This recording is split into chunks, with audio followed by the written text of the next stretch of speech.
If people were only complaining about the fact that these games are being released exclusively on Steam and mobile devices, which could and probably will change in the future, or if they're mad that some of the exclusive added content from the Game Boy Advance or PSP versions won't be included, then I guess that's understandable, but you aren't just getting a digital ROM collection here. You're getting 6 classic games remade from the ground up with nicer and more consistent graphics, a faithful remade soundtrack supervised by the legend who composed the original titles, and for the first time in gaming history, you're getting a legal way to play the 2D version of Final Fantasy III in English without having to resort to patching a ROM file. Not to mention that these remasters are designed to be faithful to the story and gameplay mechanics of the original releases, so what is there to bitch about? Yep, that's me. You're probably wondering how I got myself in this situation. Well, it all started back in 2021 when Square Enix announced during their E3 presentation that they were remaking the first 6 Final Fantasy games for modern platforms, and a cocky little dude with only 20-something subscribers chose to give his thoughts on the subject. Some agreed with me, some disagreed, but either way I made it a promise to blast through all of them and make a video discussing my final opinions and whether or not these games are worth buying. But before I dive in, I want to go over some things that have happened with the Pixel Remaster since I first began talking about them. First off, the video I made a while back going over the first 3 Pixel Remasters can be disregarded. I would just rather have it retconned and carry over my opinions for the Pixel Remasters of Final Fantasies 1, 2, and 3, along with 4, 5, and 6 to keep my thoughts in one video all nice and neat. And second, just like I predicted, all 6 of the Pixel Remasters are available on consoles now, which is great for fans of the franchise who don't like gaming on PC.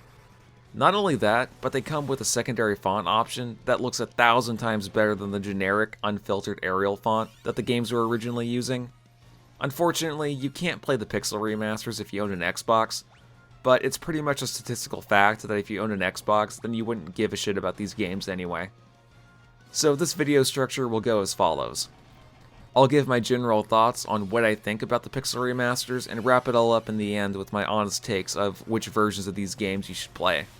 So if you're a fan of the franchise who only beat the more modern Final Fantasy games, want to dip your toes into the classics but don't know where to start, which versions to buy, and you need some quick but precise recommendations from a longtime fan, without hearing some asshole's 2-hour retrospective, then this is the perfect video for you since it won't be all-encompassing. I'm not going to talk about any obscure port that wasn't officially released in North America, recommend you download emulation fan patches, or explain in autistic detail how certain spells were broken, debuff, or streamlined on certain releases. I'm just going to give a few blurbs about the major ports of each game that I think are worth mentioning and move on. But if you're already familiar with the classics and you want a more objective, in-depth analysis of how every port compares to each other, then I strongly recommend checking out Austin SV and his videos, because they're perfect and they go over much more detail than I intend to here. A link to a playlist with his videos below will be in the description. So with all that being said, let's begin. Right off the bat, one thing I can say about the Pixel Remasters is that they nailed what they wanted to do with the presentation. Square Enix cleverly chose to make the first 3 Pixel Remasters pop out with better visuals, while still retaining the simple 8-bit charm by not completely overhauling the graphical fidelity of their NES origins. The Pixel Remasters of 4, 5, and 6 look and feel smoother than their original SNES counterparts, but at the same time they're authentic to how they were presented in their original SNES counterparts. And even though all of these games borrow small elements from their later releases, the cutscenes, animations, and character sprites feel less like complete visual overhauls, and more like they were just trying to polish up their old titles, and I can respect that. Now, the remade soundtracks for the Pixel Remasters are incredible. Not to discredit the music for the DS and PSP remakes of these games or anything, because they were well done. But if I'm being honest, they heavily rely on the violins and trumpets, and it gets samey after a while. But in the Pixel Remasters, there's more of a variety with the instruments, and as a result, they do a better job of setting the atmosphere. The more intense moments in every title, like boss battles, ambushes, and conflict between the characters, have a heavy emphasis on the more aggressive instruments and utilize more fast-paced notes.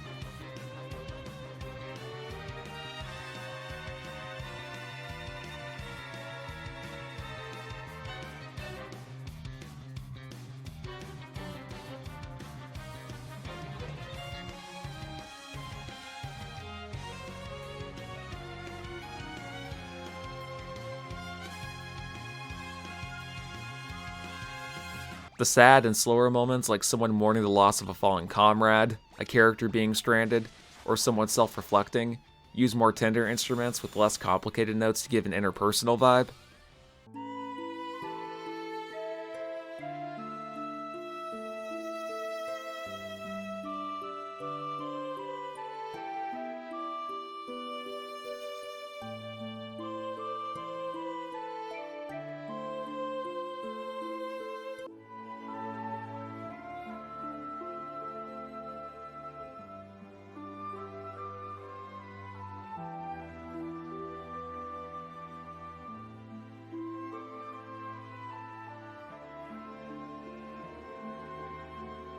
And the lighthearted moments, like entering a safe town or playing through a point in the story with comic relief, use more whimsical instruments, and it's more syncopated.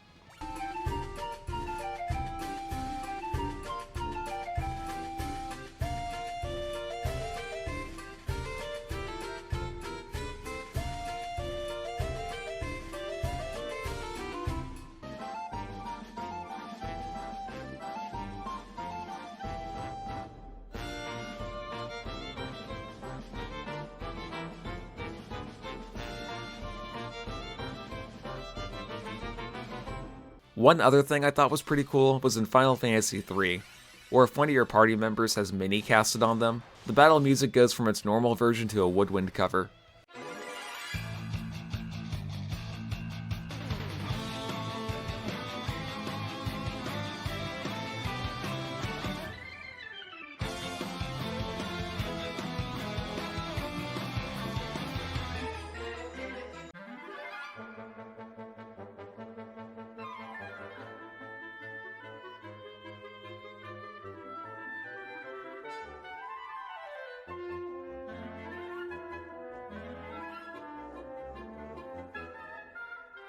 Again, I don't hate the old remastered music, but it's amazing how much difference you can make with a soundtrack just by rearranging things and adding some more instruments to give it that extra oomph. It's like the soundtracks for every Pixel remaster would have been the original soundtracks in the first place if the NES and SNES didn't have the limitations that it did. Now, the most crucial details that fans like myself are really picky on is how the gameplay for each of these games are handled. So I want to briefly go over the general changes that every game in this collection shares with one another. All 6 of these games are in widescreen, have a run button, an autosave function for every room you enter, an auto battle function that you can toggle on or off, a mini-map that displays in the top right corner of the screen like in Final Fantasy VI. Pressing a specific button on your controller will pull up a map of the town or dungeon you're in, and reveals where any treasure chests, stairs, or doors are, and pulling it up on the overworld will give you a list of all the towns or dungeons you visited, and a count of how many treasure chests you missed. And lastly, you can move diagonally, making movement with the analog sticks more comfortable. And it still uses grid-based movement, so you won't be running into anything on accident because you missed a door or something. Another thing I should mention is that there's no bonus content found in the previous remakes of these games, because the developers wanted the content to mirror their original releases as much as possible. While some passionate fans complained about it, I think the hate is a bit overblown. Like, is not including the Peninsula of Power, post-game dungeons, and the whopping 4 exclusive classes from Final Fantasy V on the GBA really that much of a deal breaker? Granted, it would be cool if the Pixel remasters retained these added optional things from the later ports, and I'm not going to pretend like it would be a horrible thing if they did include them, but I'm sure half the people complaining about it never even experienced these things to begin with, and it's not like they add that much to the overall experience anyway. Besides, the optional content for Final Fantasy I would need to be rebalanced to better fit the old magic system in the Pixel remaster, and that's development time that I think would be better spent on other things. Now for the part of the video you probably clicked for. Which version of each game do I recommend? Well, if you want my personal opinion, avoid the original releases of these games at all costs. Since they have bugs, they lack a ton of polish, incorporate censorship due to Nintendo of America's policies at that time, and they simplified the mechanics because Japan thought we were stupid. Not to mention that Final Fantasies 2, 3, and 5 never released outside of Japan. Between the original SNES/SNES releases and the Pixel remasters, the Pixel remasters are definitely the better choice. Next are the PS1 releases. I think that they're better than the originals, but they have some unique issues. For one, they suffer from long load times due to them being on disc-based systems. They didn't bother remaking Final Fantasy III, And while the cut content for all these games made a return due to Sony's policies being less strict about what you can depict, Final Fantasy V's English translation was straight up cringe-inducing, and contains many grammatical errors. I'm sure the PS1 releases were good for their time, but the pixel remasters still beat them all out in my opinion, since they're faster and include Final Fantasy III. Then you have the GBA releases. Basically, they look and sound similar to the PlayStation versions, except they had to be compressed to meet the requirements of the GBA. Final Fantasy V ended up getting a better translation. Final Fantasy IV has a weird bug that can make your characters or enemies do the same action twice in battle. And Final Fantasy I went from the cost tier MP system to having a general MP limit like how the newer Final Fantasy games did. And that sucks if you're a purist. They also brought back the Nintendo censorship, and Final Fantasy III is still not included after all this time. Again, depending on how picky you are in terms of the details, the GBA games are serviceable for the system they were ported to. And whether or not the GBA games are better than the PS1 games is debatable, but I would still rather play through the pixel remasters since they look better, sound better, they don't have any noticeable performance issues, and they include Final Fantasy III. This all leads us to the remakes of Final Fantasies 1, 2, and 4 on the PSP, and the 3D versions of Final Fantasies 3 and 4 released on the DS respectively. So, the PSP remakes are based on the mechanics of the GBA games, and feature new graphics, which look very nice. And the 3D remakes of Final Fantasy 3 and 4 on the DS are a completely different experience, with 3D models, a rearranged story, and in Final Fantasy 4's case, voice-acted cutscenes. The ring!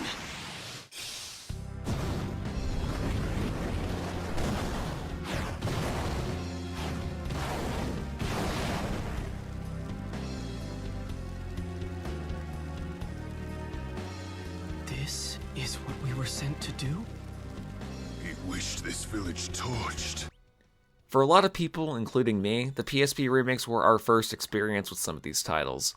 And it's not going to be easy to point out how incredibly well they've aged, only to write them off by saying the pixel remasters are better, but hear me out. Again, the PSP remakes look amazing, but there are some nitpicks I have that I think are worth addressing.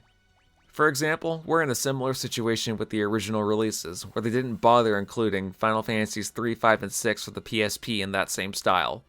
Not because they didn't bother releasing them over here in North America, but because they just didn't bother remaking them at all.